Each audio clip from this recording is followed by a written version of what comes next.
for your assignment. Your assignment was to do the odd problems just to get you a chance to see some different kinds. You can do them for extra practice. So the first one here, radical 6 over radical 27. Remember, we can write that as a fraction of two radicals. So I want to see, you can either reduce inside here or you can reduce as radicals. So if you do this and just write it as factors, then those cancel out. You could have canceled out a 3 on the inside as well. So then I'm left with square root of 9 or square root of 2 over 3. And since the radical is in the numerator, we're done. Okay, number 4 is a distributive property problem. So I have 4 radical 12 plus 5 radical 18.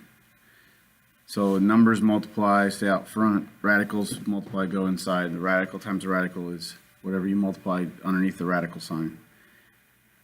Now I need to simplify, and it doesn't matter to me which method you use. I'm going to use this method. So I'm looking for perfect squares that go in there. So I have 4 times 2 times radical 3 plus 5 times 3 times radical 2.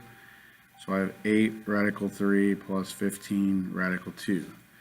And I can't combine them because they are not like terms. Radical 4 or radical 12, if you want to think about it as, radical 12 or radical 4, if you want to think about that as the factors, then it cancels out and gives me radical 3.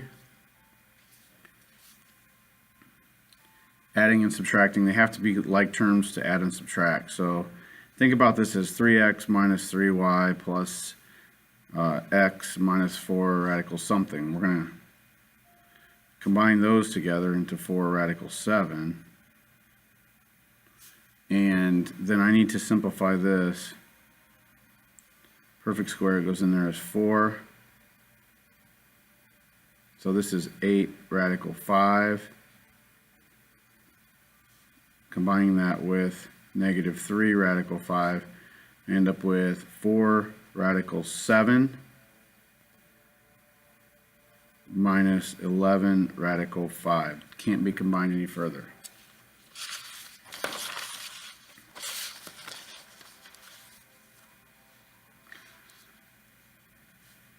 Again, another distributive property problem.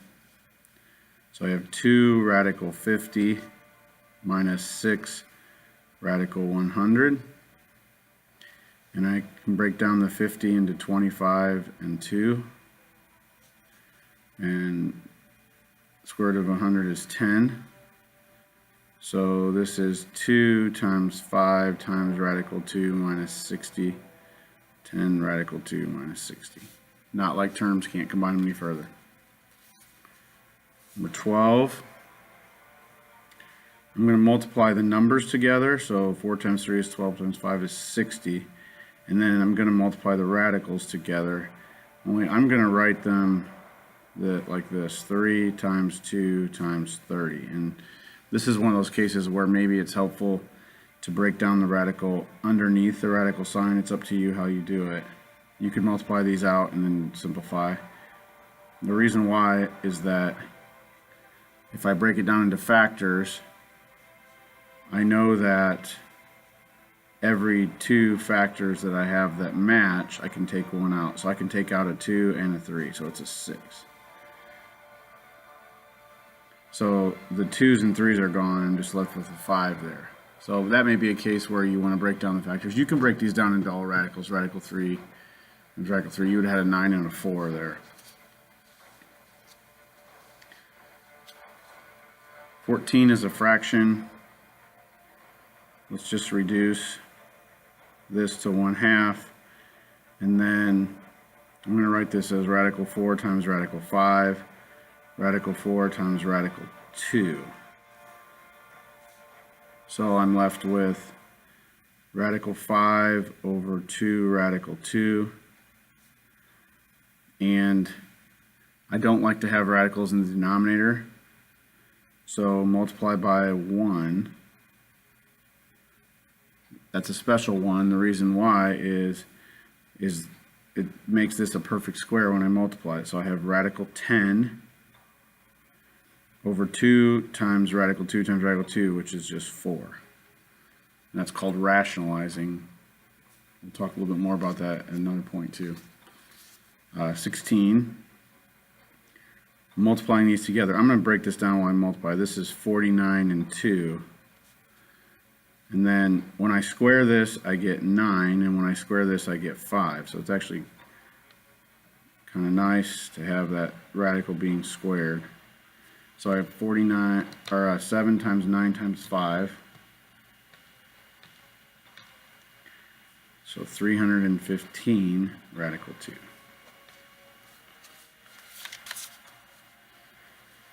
Adding and subtracting radicals. I'm looking for anything that have the same radical. They're just like terms. So that you do this problem the same way that you would do negative x minus y minus 4x. Same thing. That's negative 5x minus y.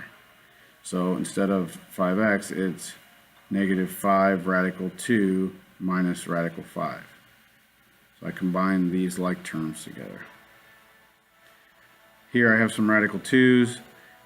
That means I need to break down this radical 9 and 6. So this becomes 4 radical 6 minus 3 radical 6. And I have negative radical 2, negative radical 2. So I can combine my radical 2's with my radical 2's and get negative 2 radical 2. That's a 1 and that's a 1. 4 minus 3 is 1.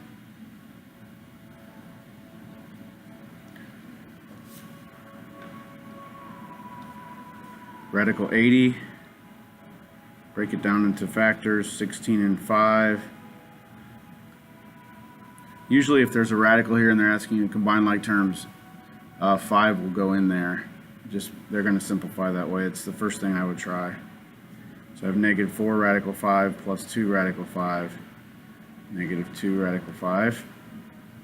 Again, following that same thing, let's see if 2 goes into those.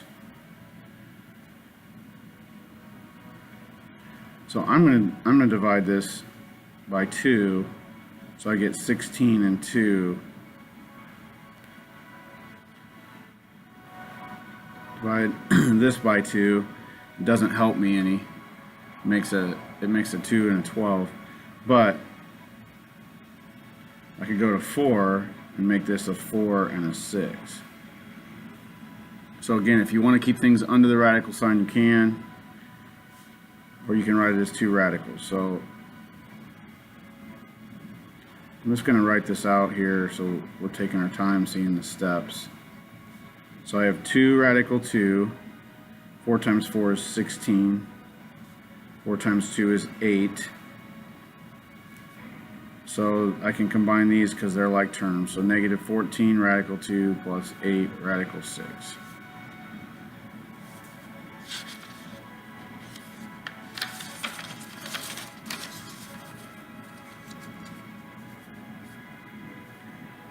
I'm just going to do a couple on this page. Let's do this one. It's got the most stuff to break down. So 4 goes in here 12 times, but that leaves me with another 4. I'm going to take a 16 out of there. You might not see that right away, but that's okay.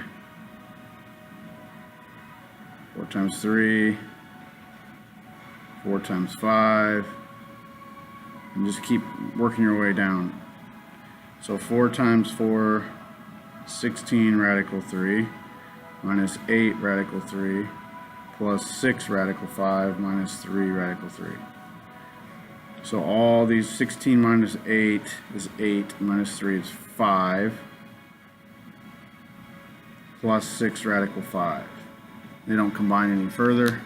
I'm good. So on all these adding, subtracting, you just want to simplify the radicals that aren't already simplified before you add and subtract.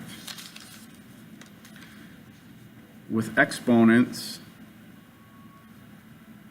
we're looking for even powers to come out.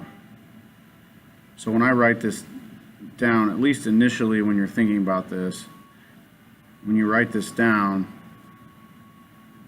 write it as any even powers, because those are perfect squares. So I have 6x squared. I don't need absolute value because if it's squared, that's going to take care of the negative. I only need absolute value with odd powers. So for this one, I'm going to have radical 16, because that's a perfect square. X squared is a perfect square, and then y. Anything's perfect square comes out. So I have 4x radical y. So I want to have absolute value signs.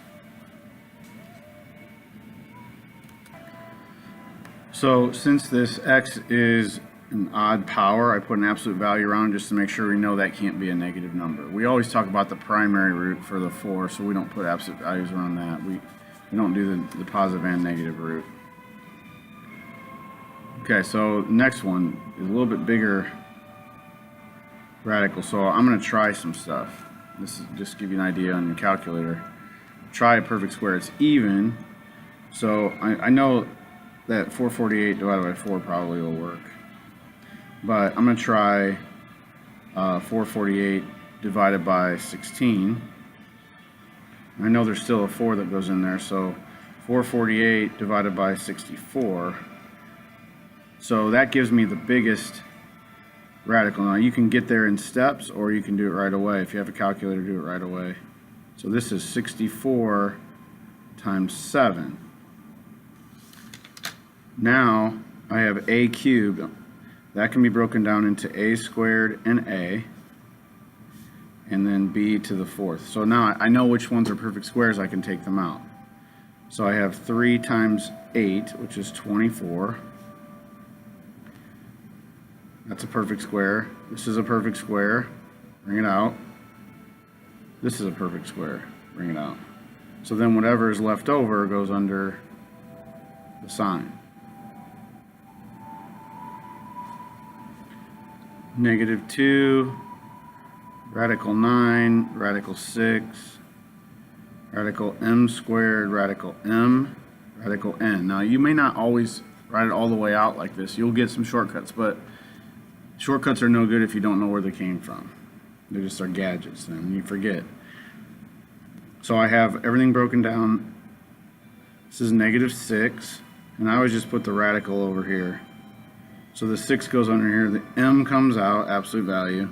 There's an m that stays under, and an n that stays under.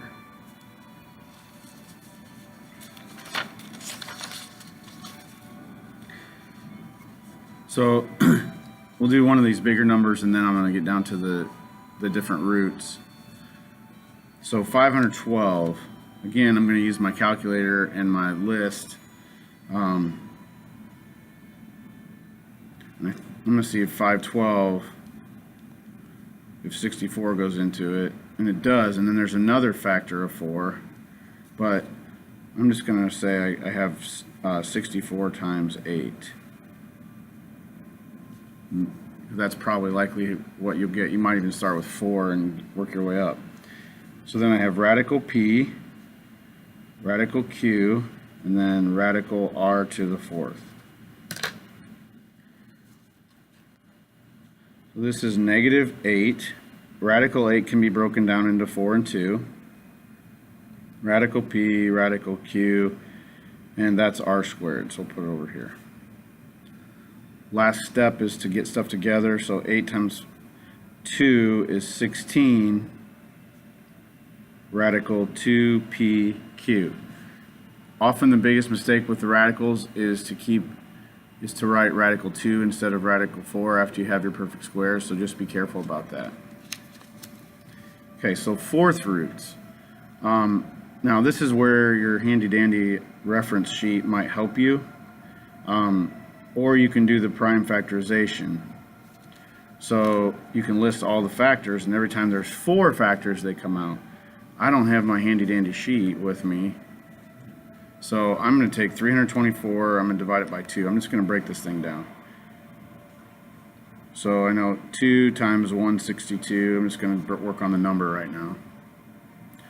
And divide that by 2. 2 times 81 times 2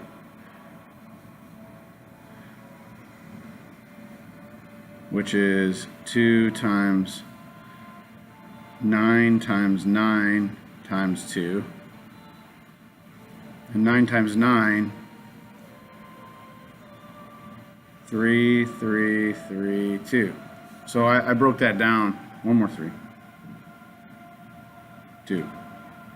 So I broke that down into the prime factors so that I can see every 4 of them I can take out. So I'm going to write the variable the same way, k to the 4th, and then the leftover is k to the 3rd. So these can come out as a 3. This can come out as a k. Even power, odd factor comes out absolute value. What's left under the radical? Make sure you write the 4. 2 times 2 is 4, k to the 3rd. Now, again, some of you are going to get this and catch on and you won't do all these steps, but you got to know where it comes from.